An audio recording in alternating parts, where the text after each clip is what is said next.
and welcome to Indus News live from Islamabad. I'm Hira Mustafa and these are the headlines.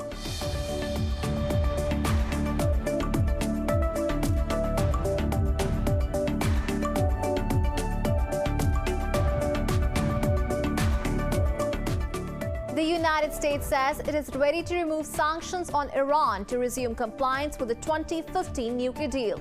At a news briefing, the State Department spokesperson said Washington is prepared to take the steps necessary to return to the JCPOA. Meanwhile, diplomats from major powers met separately with Iran and the U.S. officials to discuss the deal.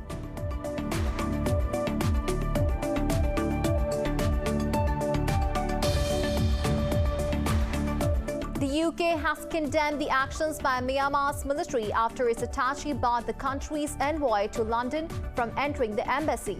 In a tweet, Foreign Secretary Dominic Raab said the UK continues to call for an end to the coup and the appalling violence. It comes as 11 more protesters were killed by Myanmar security forces overnight.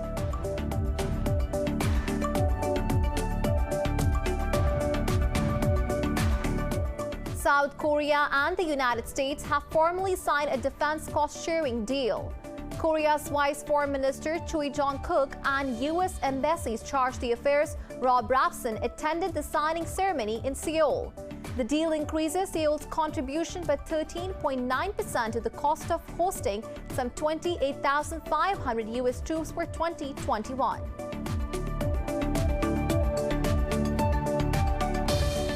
India has again recorded the highest daily surge in COVID-19 cases, with over 126,000 infections and 685 deaths overnight.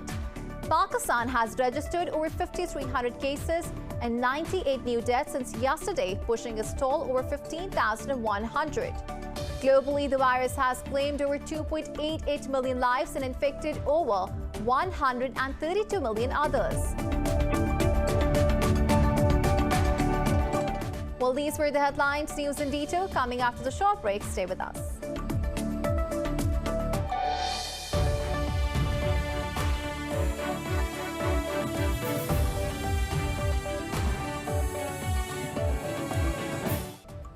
Welcome back. Now the news in detail. The United States says it is ready to remove sanctions on Iran to resume compliance with the 2015 nuclear deal.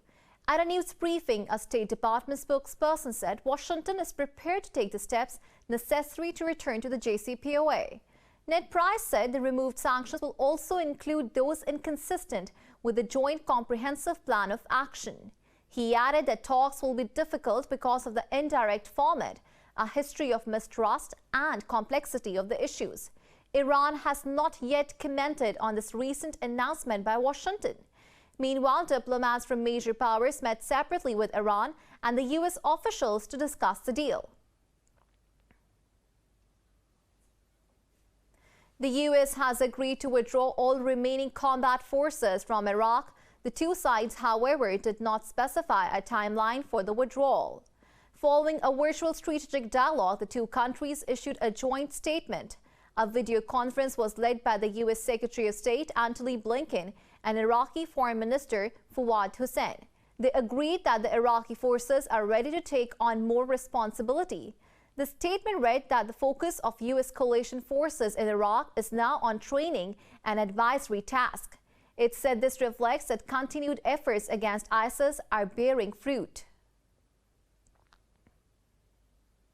The UK has condemned the actions of Myanmar's military after its attaché barred the country's envoy to London from entering the embassy. Foreign Secretary Dominic Raab says the UK continues to call for an end to the coup and the appalling violence. In a tweet, Raab paid tribute to Ambassador Kyaw Zawar Min for his courage. Min's ouster comes a month after he called on the military to release deposed leader Aung San Suu Kyi. Meanwhile, following the news, protesters gathered outside Myanmar's embassy in London. This followed UK's pledge to support ASEAN in its effort to resolve the Myanmar crisis. In Myanmar, demonstrators have taken to the streets yet again despite the ongoing bloodshed. Security forces killed 11 more protesters overnight, raising the death toll to nearly 600. South Korea and the United States have formally signed a defense cost-sharing deal. The Special Measures Agreement settles a long-running dispute that strained relations between Seoul and Washington. Korea's Vice Foreign Minister Choi Jong-kook and U.S. Embassy's Charge d'Affaires Rob Rapson attended the signing ceremony in Seoul. The deal increases Seoul's contribution by 13.9% to the cost of hosting some 28,500 U.S. troops for 2021. South Korea's contribution now stands at $1.05 billion. This comes as the biggest annual rise in nearly 2 decades after Washington called for greater funding. American troops are stationed in South Korea as a deterrent to Pyongyang.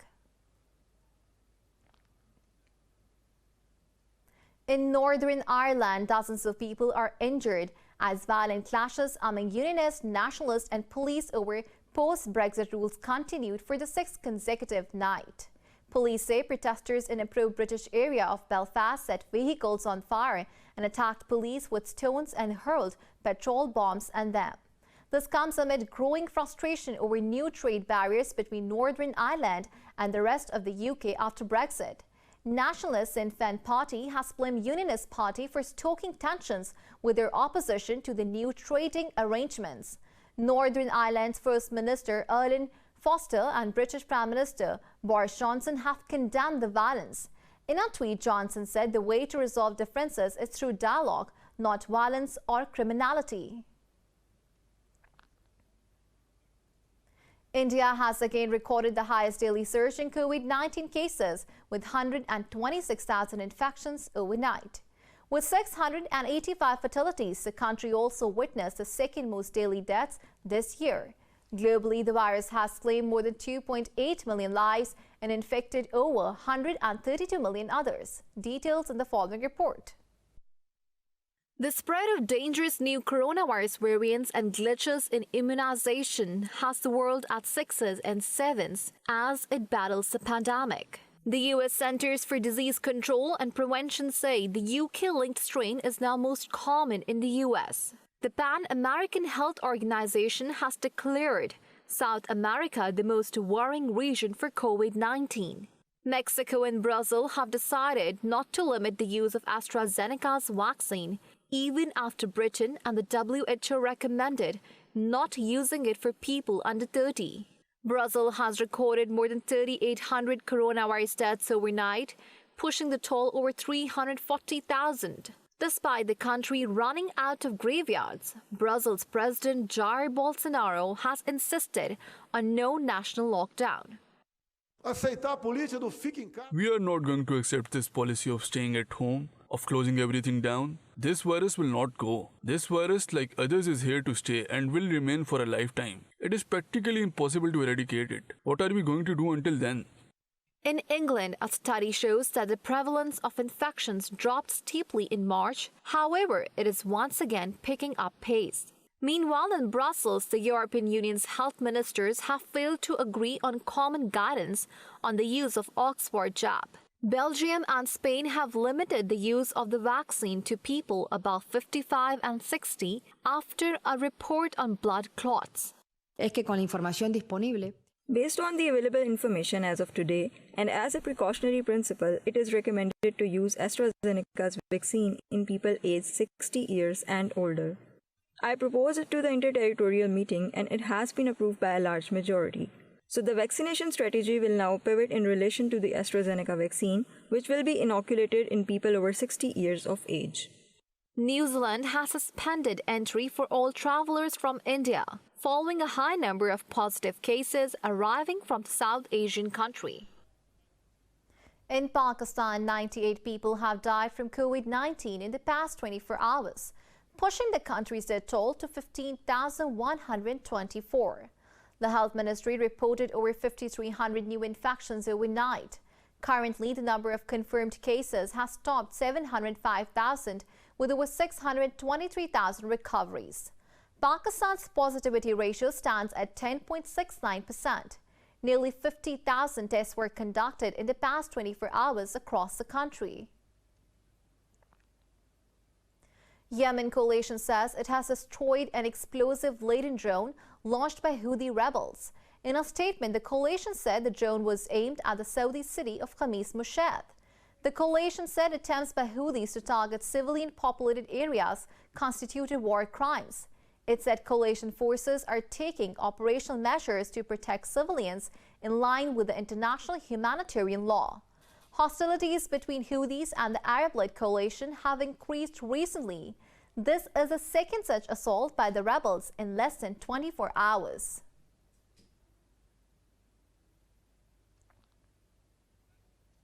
Syria says at least 4 of its soldiers have been injured in Israeli airstrikes in southern parts of its capital, Damascus. The state media said the strikes caused material damage. It said some of the missiles were fired by Israeli warplanes flying over neighboring Lebanon. The media said the Syrian air defenses intercepted the missiles and downed most of them. Meanwhile, Hezbollah said one of the Syrian air defense missiles exploded near the Lebanon-Syria border.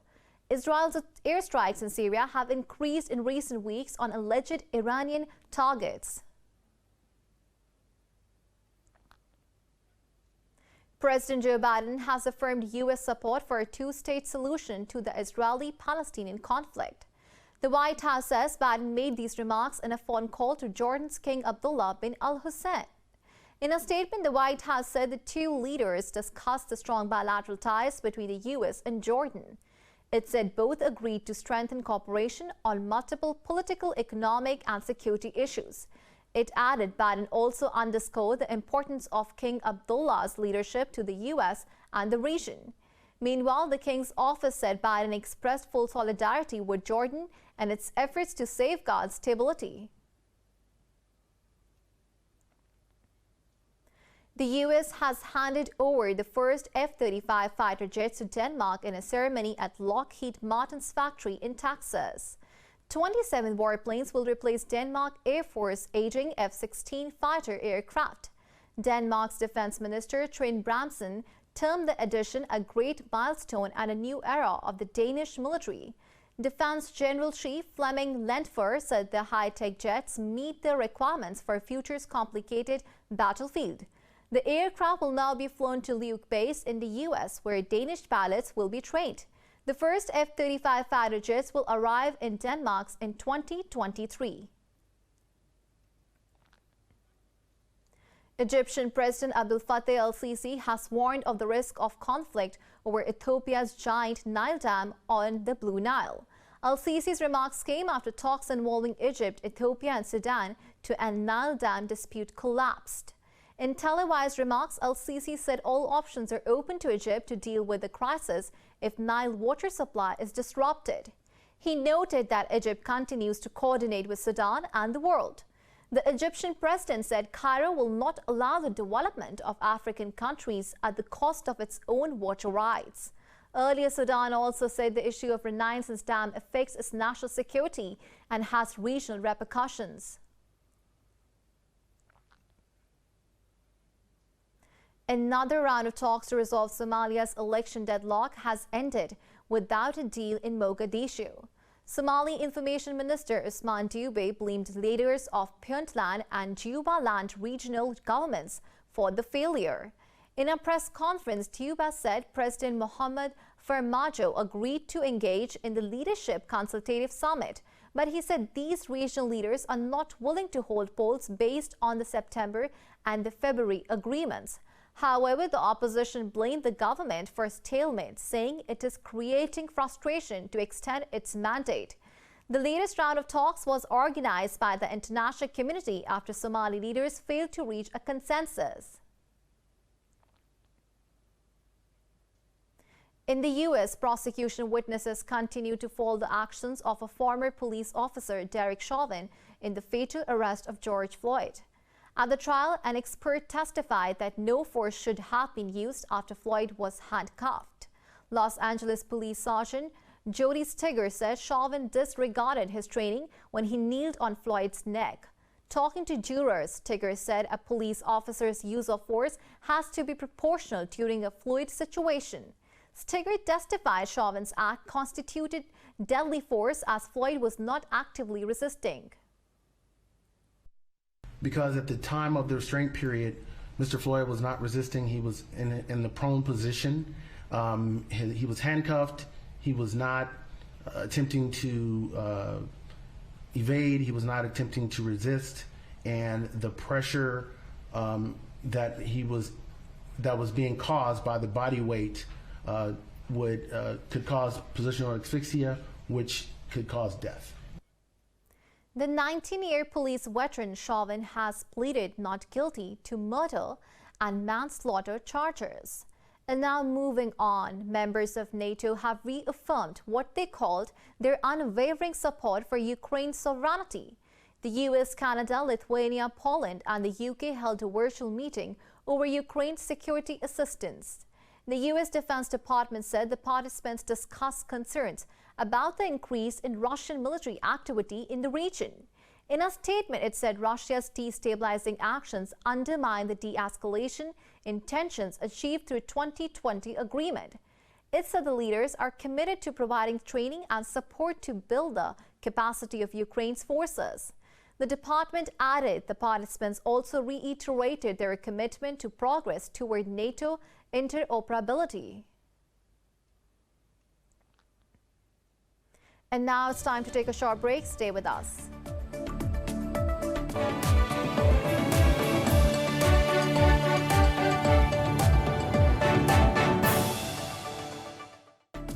Welcome back. A Dutch cargo ship abandoned at sea during a storm off the coast of Norway has been attached to two large tugboats.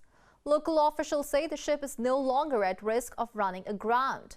The Eemslift Hendrika started rolling dangerously after parts of its cargo shifted in the rough weather. This led to fears it would spill some or all of the 350 tons of heavy oil and 50 tons of diesel in its tanks. The Norwegian Coastal Administration lowered a crew onto the vessel from a helicopter as part of the salvage operation. The NCA said this ship has been rescued and it will now to be towed to Alisund. Chaos erupted at Mrs. Sri Lanka 2021 after the winner was crowned, decrowned and then crowned again. More in this report. Contestant number 20. Clutching a bouquet and wearing a sash that read Mrs. Sri Lanka, newly crowned beauty pageant winner Pushpika De Silva blew kisses and waved to the crowd as she glided across the stage. But on the cusp of a moment, the event was plunged into chaos as Carolyn Jury, who won the pageant in 2019 and the Mrs. World competition in 2020, interrupted the celebrations to brand the winner a divorcee.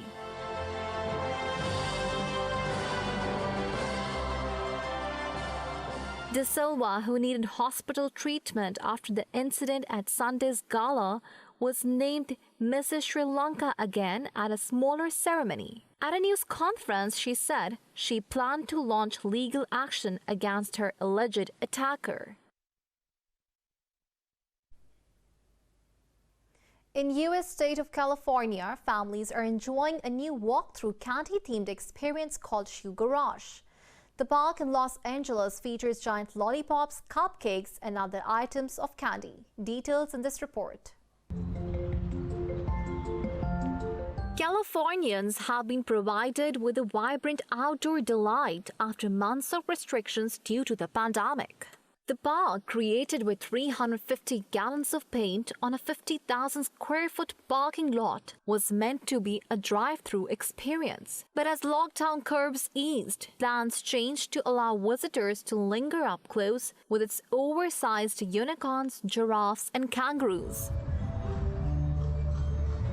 It's actually good to be outside, so I actually love it. We've been in quarantine for a long period of time, so this is actually a good thing for family members to come out. In order to comply with the health and safety guidelines, visitors are only allowed to walk forward and not backwards. There is also a no candy rule to prevent people from taking their mask off. Instead, candy is handed out to them as they leave. Although the park seems to be aimed firmly at children, organizers say the experience is for everyone. You know, it's easy to put a smile on a kid's face, colors, shiny things, but really we want mom, dad, brother, sister that are a little older to come here and really enjoy and think this was something different and that it was curated not just for the little ones, but also for them, and they might pick up on some of those items that are here. Visitors can explore the park's mirrored corridors and interact with colorfully costumed cast members. Shoe Garage is expected to run until 2nd of May. A German museum has earned a Guinness World Record for the longest melody played by a model train. More in this report. This German model train has broken a world record for creating the longest melody with 2,840 wine glasses. The train performed a compilation of 20 classical pieces over a 690-foot-long track. Frederick Braun and his team at the Miniature Wonderland Museum built the model, while the museum remains shut during the lockdown. And what sounded like a crazy idea, where everyone first said, "You must be crazy," now we are going to go along and try to break a world record. Because that would be a world record, and that just brings fun to all of us, honestly. We're playing kids. Setting up the course, which passes intricate miniature landscapes and tiny, colorful versions of cities like Hamburg and Las Vegas, posed significant challenges. The team also had to make sure that the mallets attached to the model train did not shatter any of the wine glasses.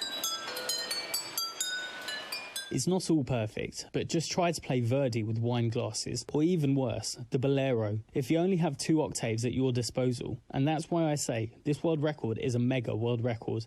It won't be beaten anytime soon, I'm certain of that. This is not the first time that the museum has made it into the Guinness World Records. It also boasts the world's largest model train set with a total track length of 15,715 meters.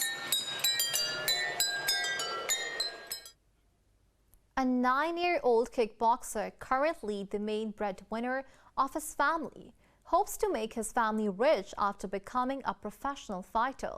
Details in this report.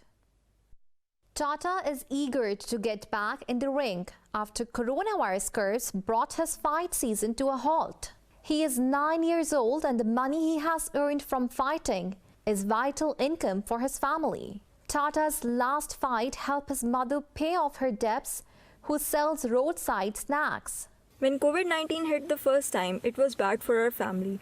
But I know the second wave will be worse because it happened when things were just about to go smoothly. When COVID-19 came the first time around, our family still managed to survive by using our savings from what Tata had earned. This time we have no money left and no customers buying my food. But I'll continue fighting and will wait for COVID-19 to disappear, even if I know this will take a long time.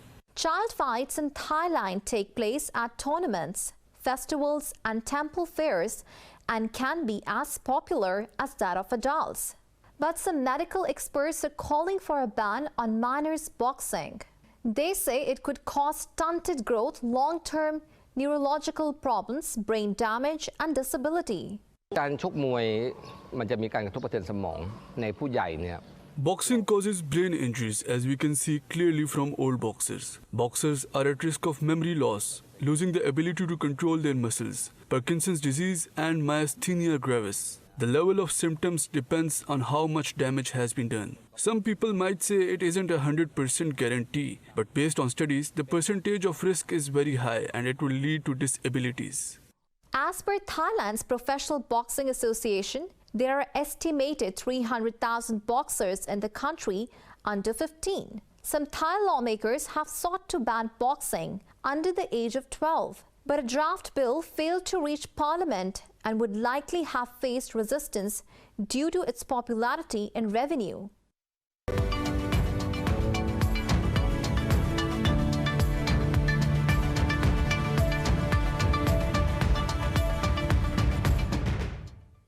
Most major bourses in the Asia Pacific and Europe have risen following overnight gains in the US. Investors are monitoring global efforts to resolve vaccine rollouts, stumbling blocks, and the recent growth projections. The CAC 40 in Paris is leading the gains in Europe, adding more than 0.5%. Frankfurt's DAX has gained marginally. London's FTSE Pan-European Stock 600 and Italy's FTSE MIB have also edged up fractionally. Earlier, almost all Asian markets advanced with the exception of Japanese shares.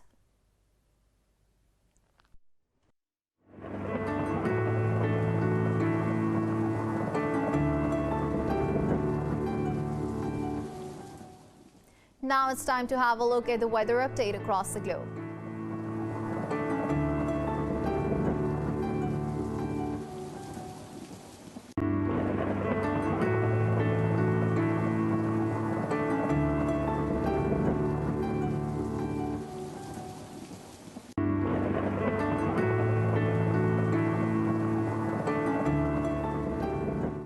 For the latest updates, you can follow us on social media at indus.news.